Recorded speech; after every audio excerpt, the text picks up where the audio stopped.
Welcome to Happiness for Cynics, and thanks for joining us as we explore all the things I wish I'd known earlier in life, but didn't.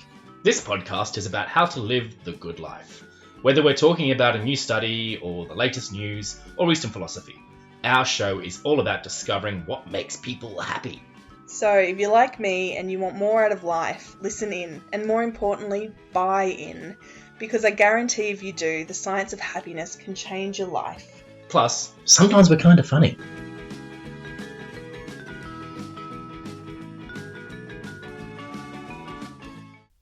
All right, Pete. So today I'm springing a topic on you. Oh, I love it when you do this. Totally not prepared. I am an open slate for your musings. So we're going to have a chat. So I have a blog and we have this podcast and we write about happiness, and we write specifically for cynics like I was. And one of the things that there is a lot of research on, but the cynic tends to find the hardest to wrap their head around, is this idea of positive thinking and how that can actually turn around your levels of happiness and your engagement with life. Right. It's a real tough one for a lot of people to wrap their heads around. It wasn't for me. Again, straight in there. Yeah. Yeah.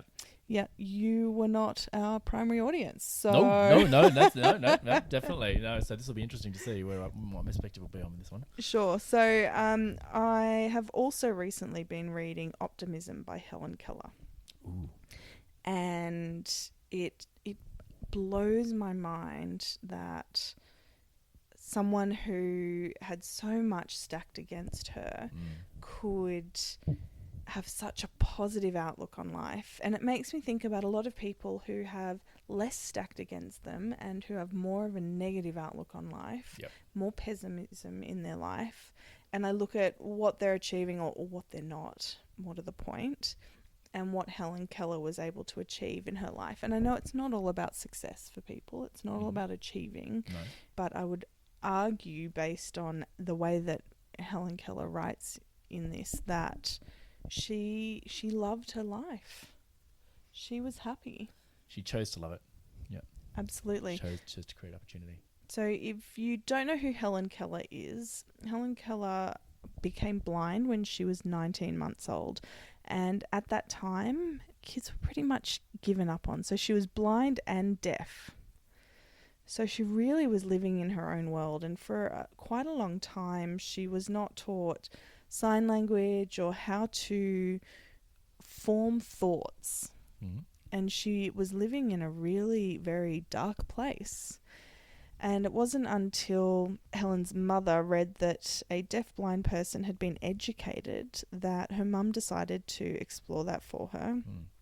And Helen Keller was the first blind and deaf person to earn a Bachelor of Arts degree. And she went on to become one of the most celebrated women of the 20th century.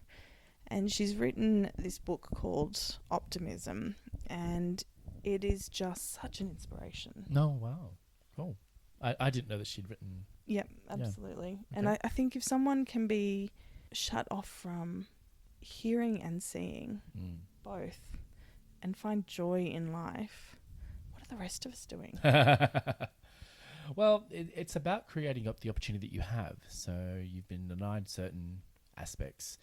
And for me, this kicks into the Buddhist principle of not coveting what you don't have. It's like you've been given this, and so that is what you have. These are the tools with which you have to work. So that is how you will create. So you get a different toolbox to me, and this whole concept of, but I want what she's got. That doesn't factor into it. It's like, no, look to your toolbox, look to your strengths, and to look the what you have in your makeup that can create goodness or opportunity or happiness or success, whatever it is that you're measuring. Yeah, and there's two things in there that we've talked about before, which is comparisons, which we know is so detrimental to people's happiness. Yeah. Comparing what you have to others. They've chosen different paths. They've had their own struggles. Yep. And so comparing to others is never, ever a path to happiness. Nope, definitely not. Yep. And then the second one is being grateful for what you do have. And when you start to flip your thinking from what don't I have to what do I have, it's so powerful. And that's the power of the people like Helen, who are optimists, they see the advantage in every opportunity. It's like, well, I don't have that, but I've got this. I can bring this to the table.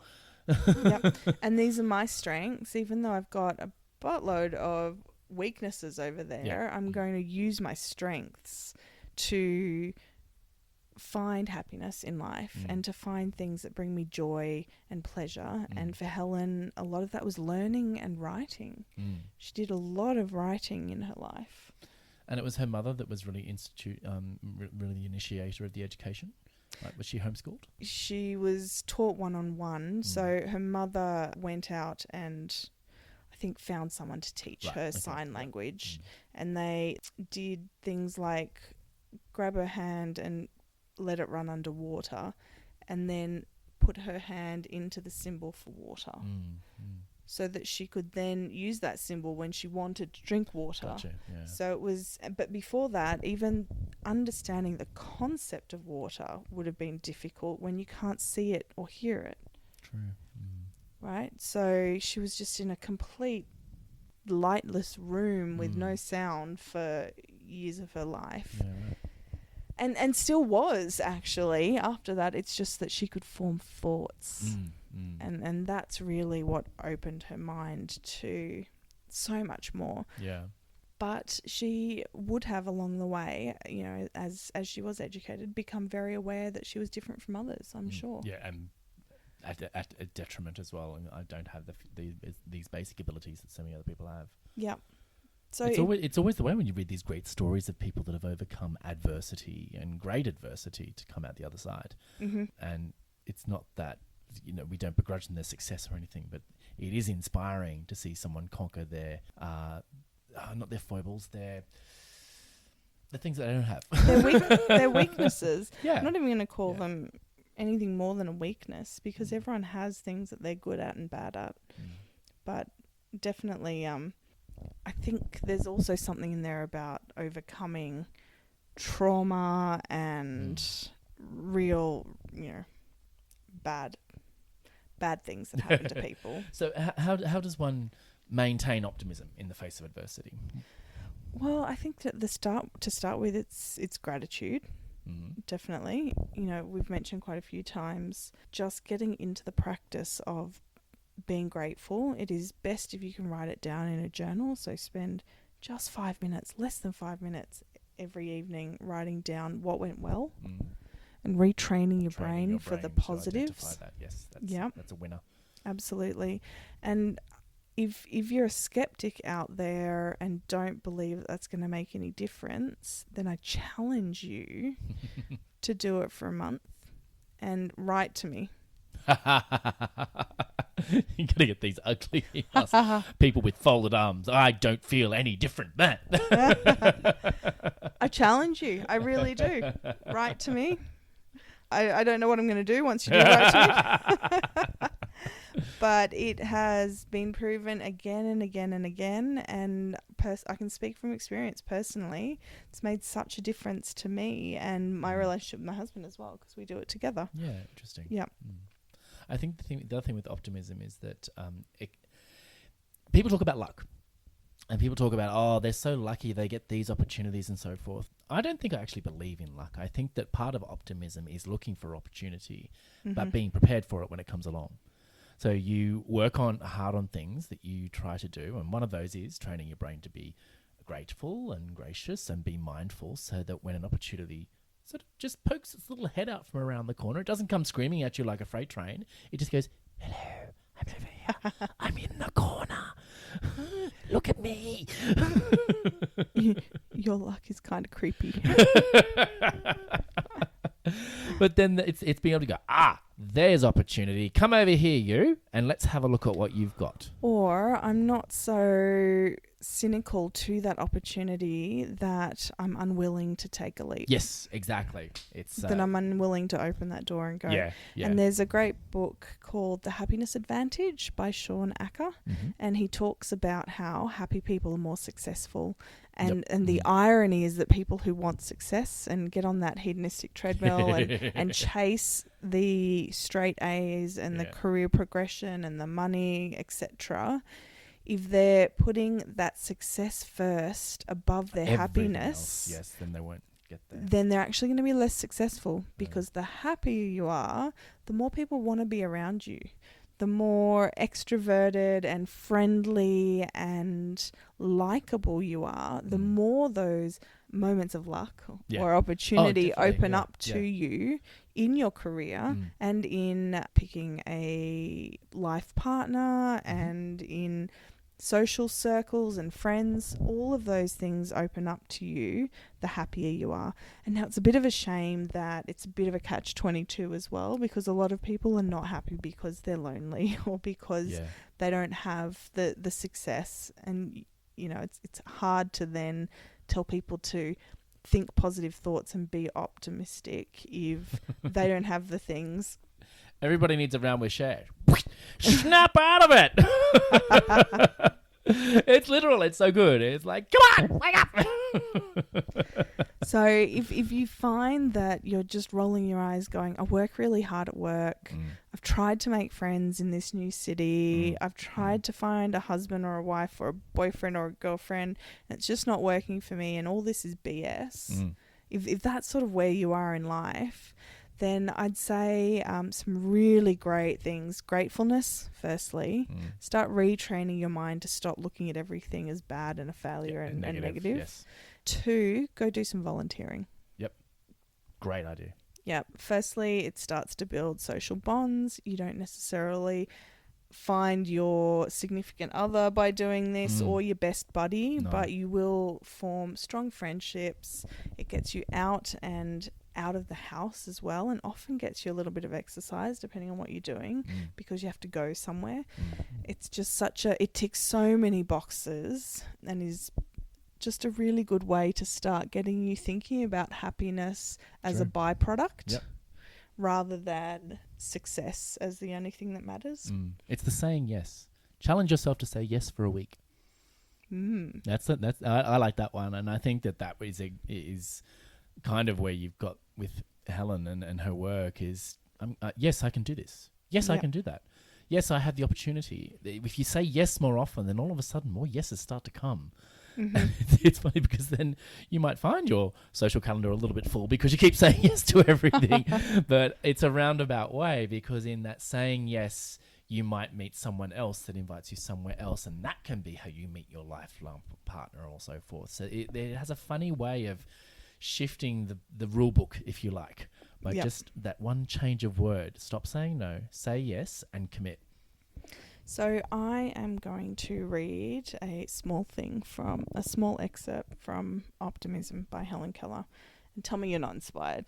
Oh, completely. I'm in. Okay. It is curious to observe what different ideals of happiness people cherish, and in what singular places they look for this wellspring of their life. Many look for it in the hoarding of riches, some in the pride of power, and others in the achievements of art and literature. A few seek it in the exploration of their own minds, or in the search for knowledge. Most people measure their happiness in terms of physical pleasure and material possession. Could they win some visible goal which they have set on the horizon, how happy they would be. Lacking this gift or that circumstance, they would be miserable. If happiness is to be so measured, I, who cannot hear or see, have every reason to sit in a corner with folded hands and weep. If I am happy in spite of my deprivations, if my happiness is so deep that it is a faith, so thoughtful that it becomes a philosophy of life, if, in short, I am an optimist, my testimony to the creed of optimism is worth hearing. As sinners stand up in meeting and testify to the goodness of God, so one who is called afflicted may rise up in gladness of conviction and testify to the goodness of life. I once knew the depth where no hope was, and darkness lay on the face of all things. Then love came and set my soul free. I'll stop there. I could keep going because she writes so beautifully as well. This is wonderful. But for someone who has been through things that you and I just couldn't even imagine, it almost makes you feel guilty for feeling so. Yeah. Well, in a way, and that's a good emotional level. Why not? Absolutely. I can't remember. It's a philosopher, and I can't remember. It's basically A miserable being must find a more miserable being, then he is happy. Actually, and having been through mental health issues, I think I definitely, when I was depressed, gravitated towards other depressed people. Because it's hard to be around people who are happy when you don't feel happy. Yeah, definitely, because then you do feel like you're losing and you're not winning. Well, no, it's just that you're faking it the whole time. It's exhausting. Yeah, definitely. So, look, I think optimism is something you got to learn and exercise, like going to the gym.